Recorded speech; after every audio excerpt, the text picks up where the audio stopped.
Lucas 18, 19 e 20. Entrando em Jericó, atravessava Jesus a cidade. Eis que um homem chamado Zaqueu, maioral dos publicanos e rico, procurava ver quem era Jesus, mas não podia por causa da multidão, por ser ele de pequena estatura. Então, correndo adiante, subiu a um sicômoro a fim de vê-lo, porque por ali havia de passar.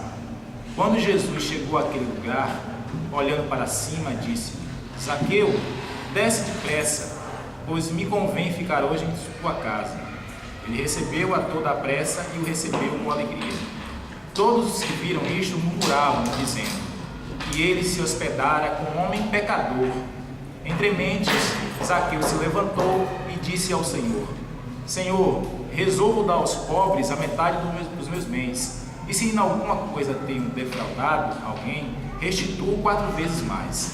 Então Jesus lhe disse: Hoje houve salvação nesta casa, pois que também este é filho de Abraão, porque o Filho do Homem veio buscar e salvar o perdido. Amém. Queridos, quando a gente fala de salvação, inegavelmente ela nos traz, no mesmo momento, um dos pilares da fé cristã.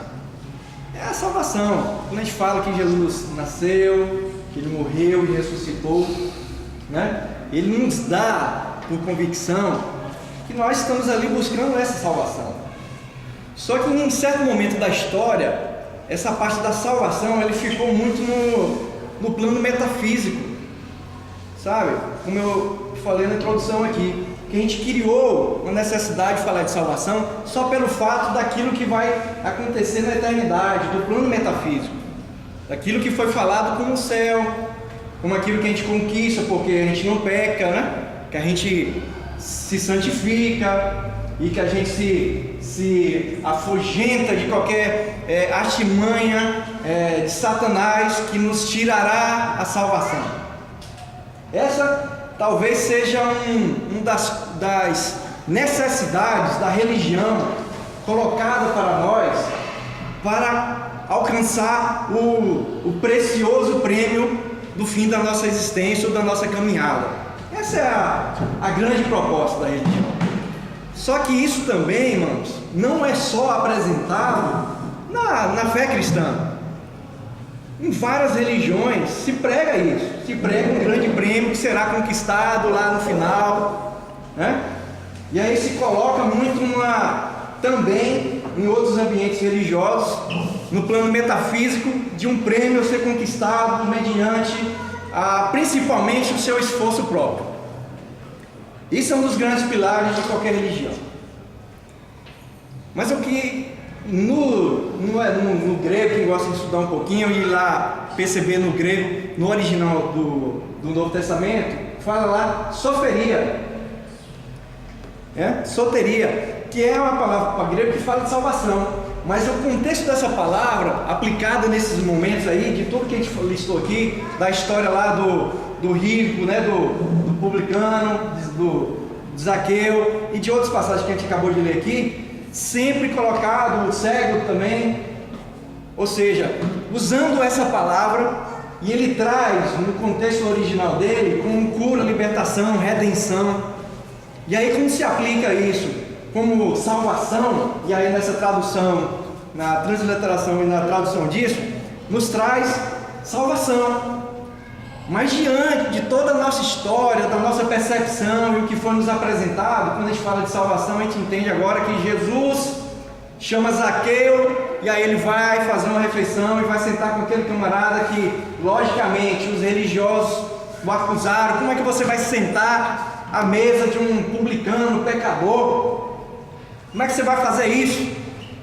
Mas aí Jesus, ignorando isso, ele vai e leva soteria, leva salvação para aquela casa. Ele leva transformação, ele leva cura. Então ele faz de uma alma, ou seja, salvação de uma alma, e traz humildade, onde havia um coração danoso, onde ele resgatava e ele surrupiava os impostos de pessoas, e agora ele, de repente, havendo transformação, havendo salvação naquela casa, ele agora fala para Jesus e as testemunhas lá: se eu fiz algo aqui errado, que eu devolva 4 vezes mais. E aí Jesus fala: hoje houve transformação nessa casa. Hoje houve salvação. Salvação chegou e transformou. Houve libertação, houve cura. Essa é a proposta de Jesus no Evangelho. Não só, amados, aí quando eu falo aqui do plano metafísico, não é só isso. Ou seja, eu não estou descartando isso como algo que nós devemos almejar. É óbvio, é uma promessa de Jesus. Ele falou que está lá, preparando algo para nós como salvação, né? Nesse sentido metafísico. Mas como eu falei, eu quero trazer para a nossa mente essa tranquilidade da salvação da nossa alma na existência, transformando uma alma de um ser totalmente com uma vida tão difícil, por não conseguir enxergar, não conseguir transformar momentos de prazer, não conseguir ver algo, ver seus amigos, seus parentes, pessoas, algumas ações que poderiam acontecer do lado dele, porque ele nasceu cego, enfim. E aí Jesus vai lá, o camarada começou a gritar lá desesperadamente, clamou logo pela genealogia de Jesus: "Ô filho de Davi", para colocar uma potência naquilo, ou seja, se colocar de um coração humilde. E aí Jesus fala: o que é que você quer? Eu quero enxergar. Quero voltar a, de repente, ver algo que não via antes. E aí na nossa vida, manos, por mais que nós enxerguemos no nosso olhar natural, mas tantas vezes a gente enxerga a coisa e não vê nada. A gente olha, mas não enxerga, sei lá, enfim. Tanta coisa que aparece em nós e nós não conseguimos discernir, sabe? Na nossa história, no trabalho, na nossa escola, faculdade, na nossa família. Tanta coisa acontece no nosso redor, na nossa presença, a gente não consegue discernir nada, sabe? Clame o filho de Davi se for necessário, chame ele, traga a sua possibilidade de currículo, de chamar ele. Eu conheço a sua história, filho de Davi, eu sei que tu és o Messias. Tu és o Messias, clame ele. Manos, porque nesse momento de talvez uma cegueira, e a gente pode colocar isso como cegueira realmente não só espiritual, mas na sua alma, onde você não consegue enxergar um palmo além do seu nariz, onde você acha que não tem mais nada a ser alcançado, já acabou, sabe? Você tem uma dificuldade imensa de sonhar, sua alegria cessou e você olha para trás, a alegria que você era, e você não consegue ser mais. E você se pergunta: onde é que ficou a minha alegria? Onde é que ficou a minha gana para conquistar, para ir atrás de alguma coisa, para fazer acontecer? Onde é que ficou isso? Você não consegue enxergar e discernir aquilo que está dentro de você, sabe? Clame ele. Semana passada a gente falou: ore, sabe? Manos, vamos orar, sabe? E aí volta a falar o que eu falei antes aqui: é orar de uma forma amigável.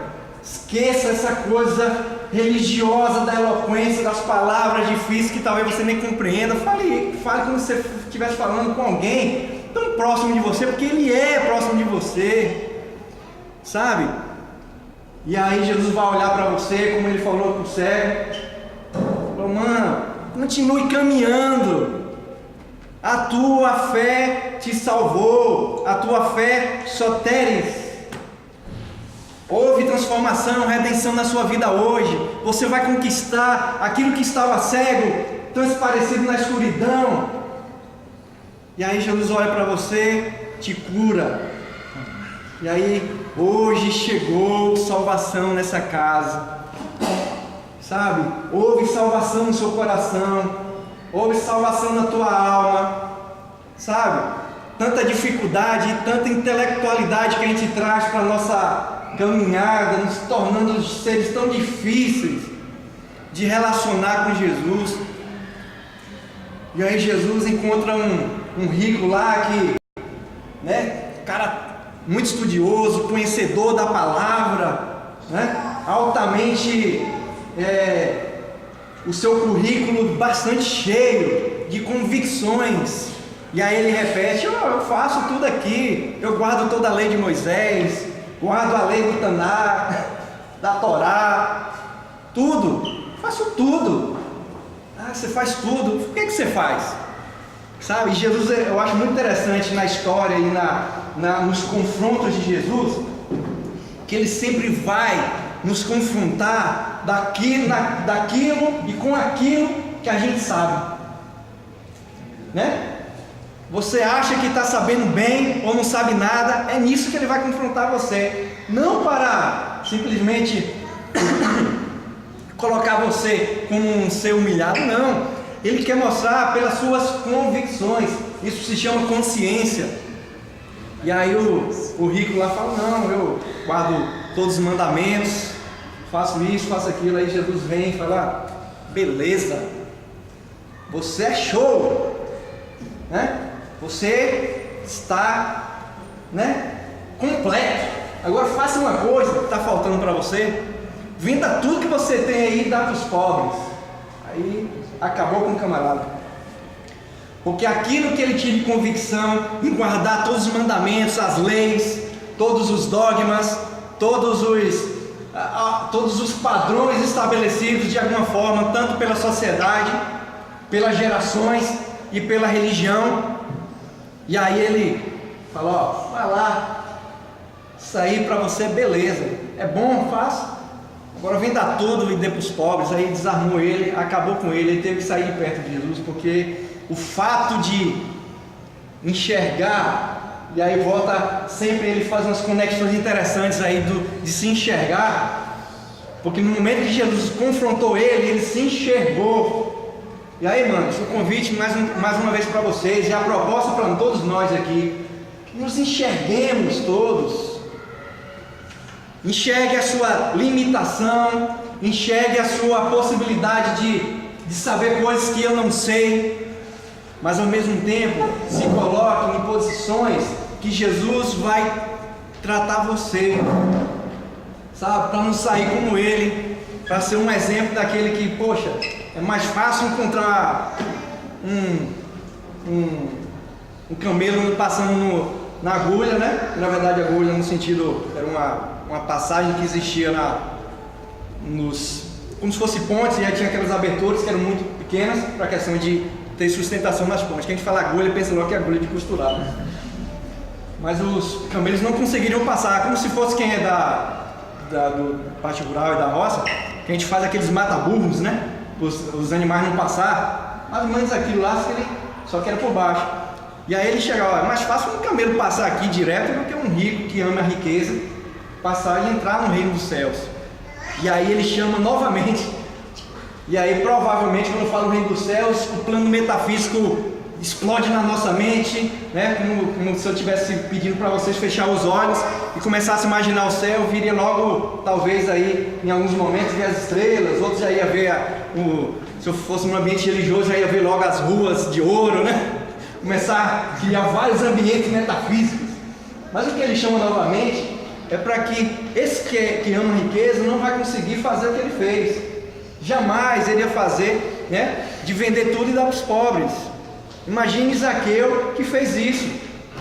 Zaqueu, ao pegar e mandar 4 vezes mais daqueles que ele pegou, que ele surrupiou, é uma atitude totalmente diferente desse rico, desse menino rico lá, que guardava a lei, era um grande religioso, obedecia tudo. Mas essa não é a proposta de Jesus.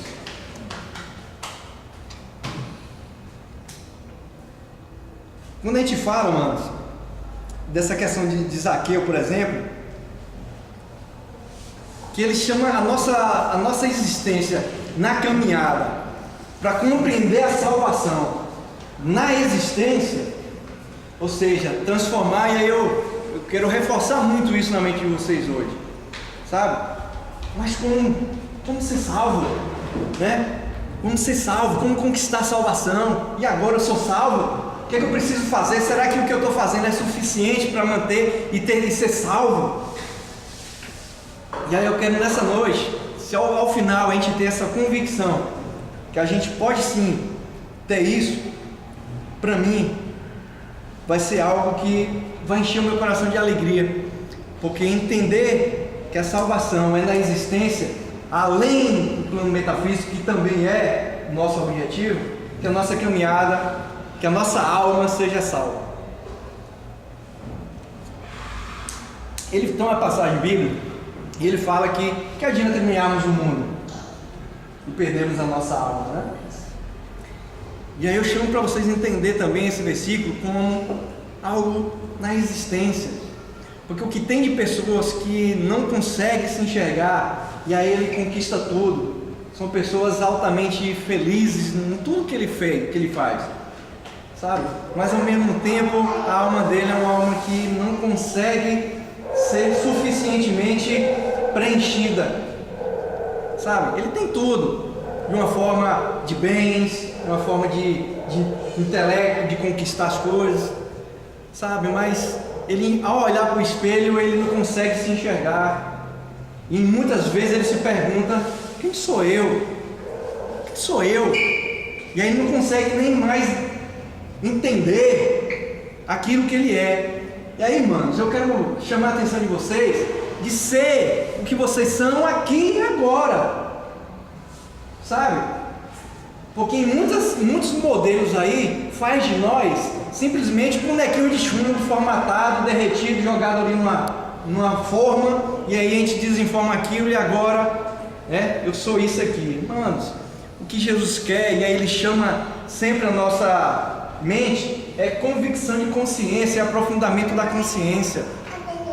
Quando a gente tem consciência daquilo que nós somos, a gente se enxerga e a gente entende aquilo que precisa ser salvo. Entenderam, irmãos? É entender que na nossa caminhada, essa salvação que é da nossa alma, da nossa existência, é entender que quando a gente se enxerga, forma em nós convicção, e é nessa convicção que a gente vai perceber o quanto eu sou desonesto, o tanto que eu sou mentiroso, que eu não consigo guardar as palavras do sim e do não, sabe? Que eu sou uma pessoa que eu não consigo respeitar os meus pais, não consigo amar minha esposa, meu esposo, amar meus filhos, porque quando eu tenho convicção disso e consciência dessa minha limitação, a partir daquele momento, eu digo para o Senhor: Jesus, se eu fiz algo de ruim, que eu faça 4 vezes mais, sabe? Aí imagine, mano, Jesus virando para você e falando: hoje houve salvação, hoje houve salvação, e Jesus nos quer nos salvar através da nossa consciência. Porque no momento que nós nos enxergamos e achamos convictos que não temos mais nada a ser transformado, para quê? Onde existe salvação? O jovem rico, ele se gabou ali de dizer que tudo que precisava ser feito diante de Deus, ele já era, ele já tinha. E aí Jesus acabou com aquela convicção dele, e aí ele saiu muito mal. Porque Jesus mostrou para ele que não é só aquilo. Vai lá, vende tudo e dê o que você tem. É isso que Jesus quer nos confrontar e trazer a consciência daquilo que nos faz, irmãos. Eu queria abrir um versículo com vocês, lá em Lucas 9, 51. Versículos 51 e 56. Lucas 9, 51 e 56. Quem puder ler aí.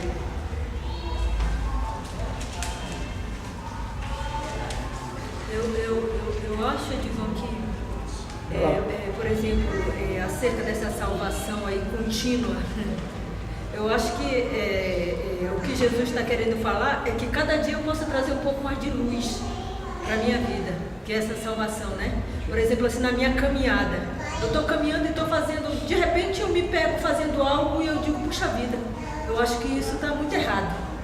A salvação chegou. Amém. Porque a partir daquele momento que eu tenho aquela consciência de que aquilo está errado, não é verdade?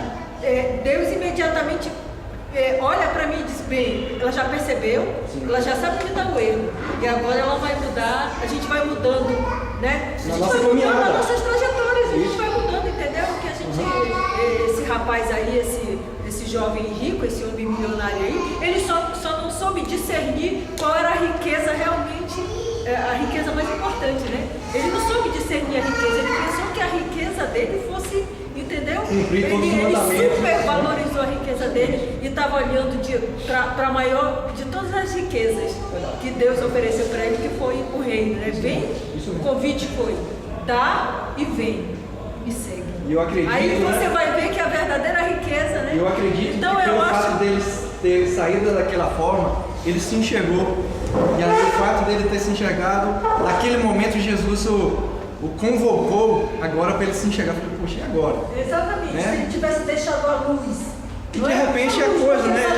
Ele não conta, né? Que era ladrão, mas ele não confessou que era avarento, né? Porque eu poderia ter dito, Senhor, eu amo a minha riqueza, mas se tu me ajudar, eu me desfaço dela. Então, Zaqueu confessa, ele diz, olha, se eu roubei, quando ele disse se eu roubei, ele deveria estar com vergonha, mas eu vou devolver 4 vezes mais, porque a lei dizia isso. Que se eu roubasse, eu tinha que devolver.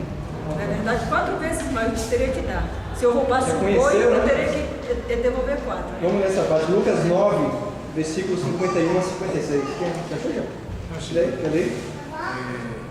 E aconteceu que, ao se completar os dias em que devia ele ser assunto ao céu, manifestou no semblante a intrépida resolução de ir para Jerusalém, e enviou mensageiros que o antecedessem.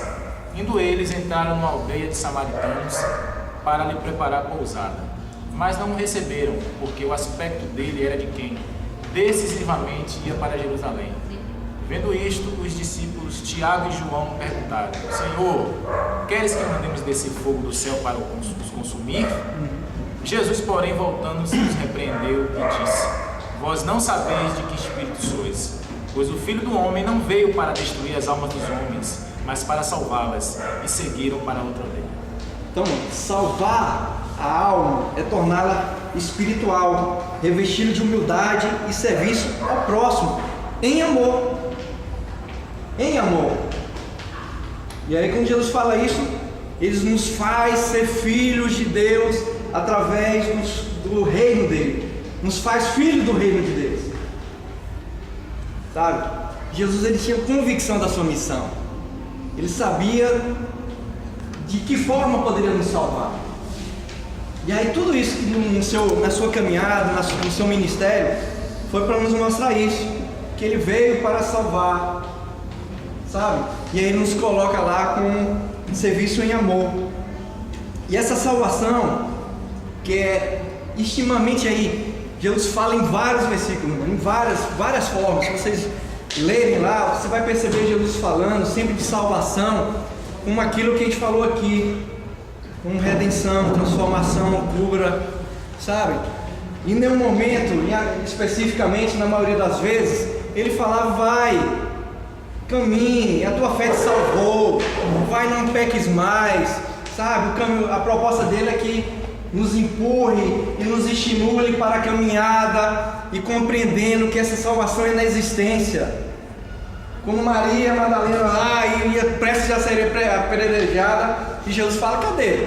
Cadê os que te condenam? Não, ninguém, Senhor, nem eu. Vai embora, minha filha, não peques mais. A tua fé te salvou. A tua fé te salvou. Ou seja, houve transformação, porque quando ela olhou e não tinha mais ninguém acusando ela se salvou. Naquele momento ela poderia ter sido exterminada da terra. Ela olha para trás e não vê mais isso. E aí Jesus olha: cadê as pessoas que te condenam, que diz que você é isso e aquilo? Cadê?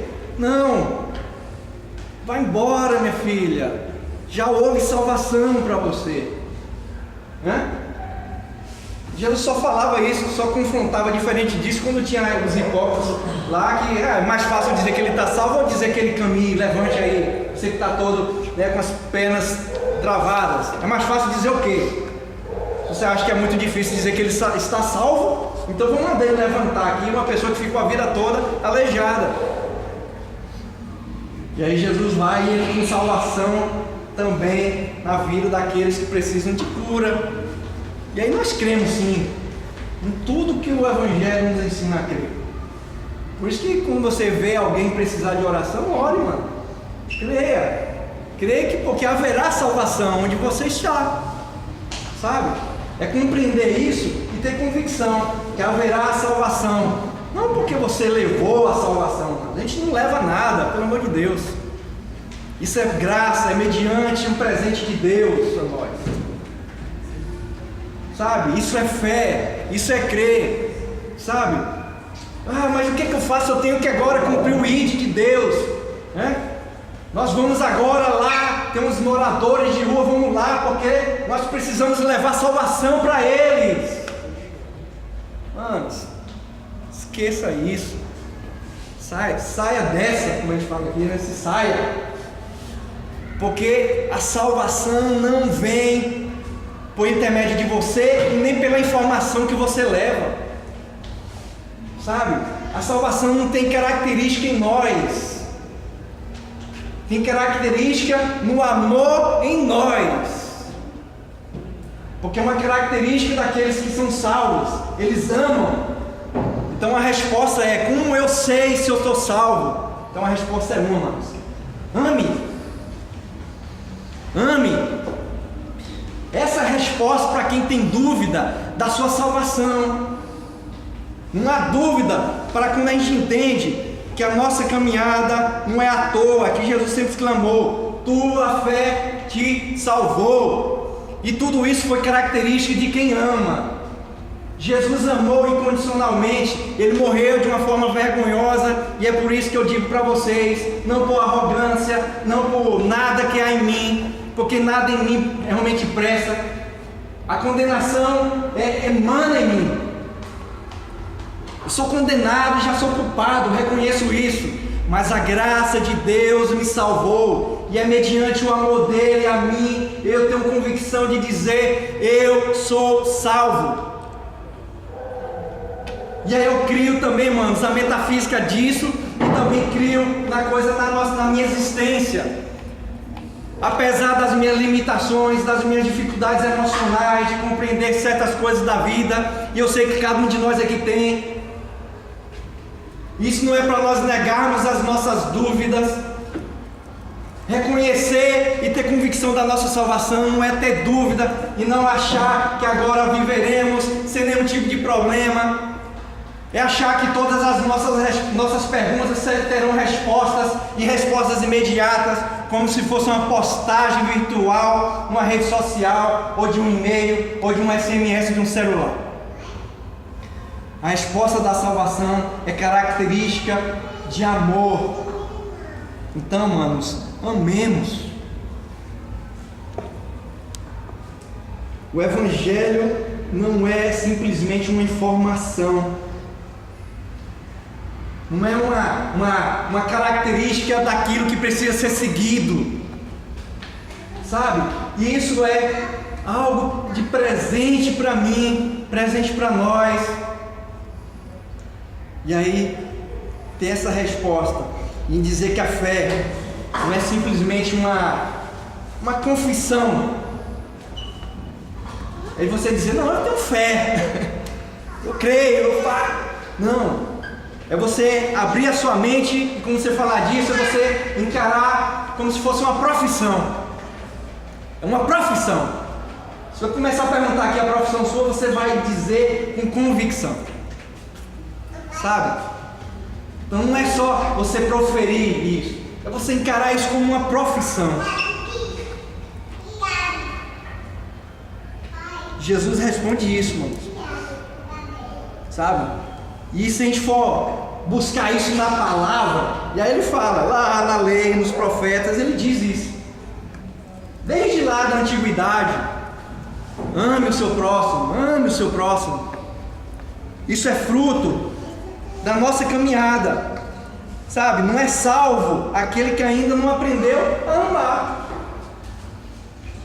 Porque a nossa dúvida da salvação é característica da nossa dúvida do nosso amor ao nosso próximo.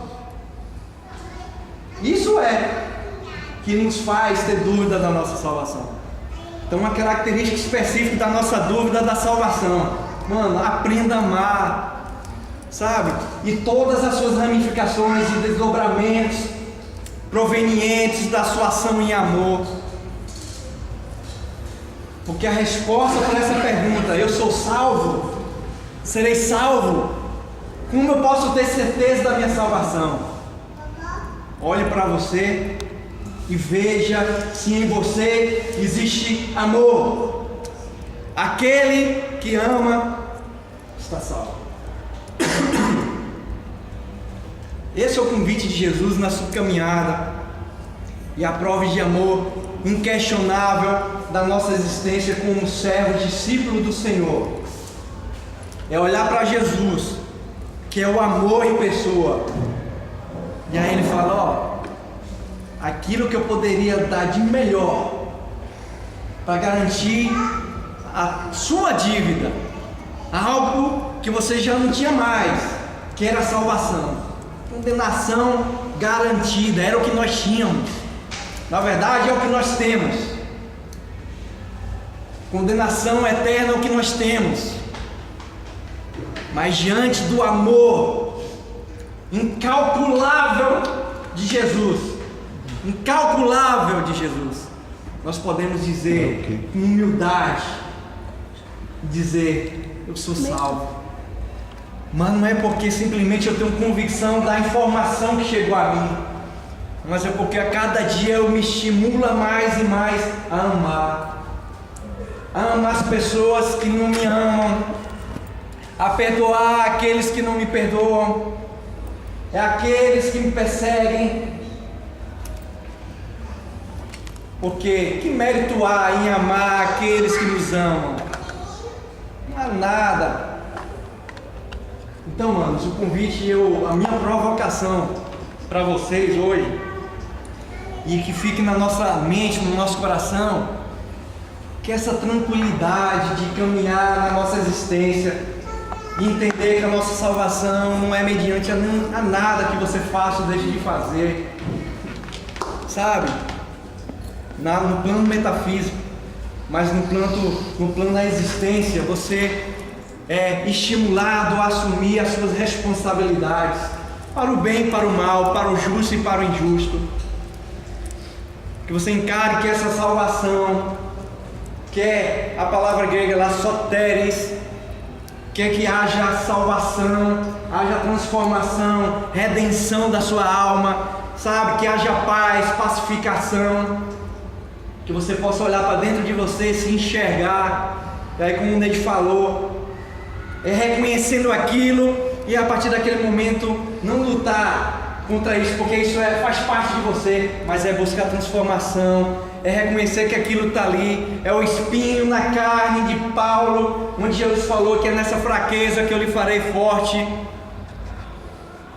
E é nesse convite, irmãos, que eu quero que vocês reflitam e tenham convicção que aquele que tem dúvida ainda desta salvação que eu falei aqui durante toda a pregação, é porque nós ainda não sabemos amar bem.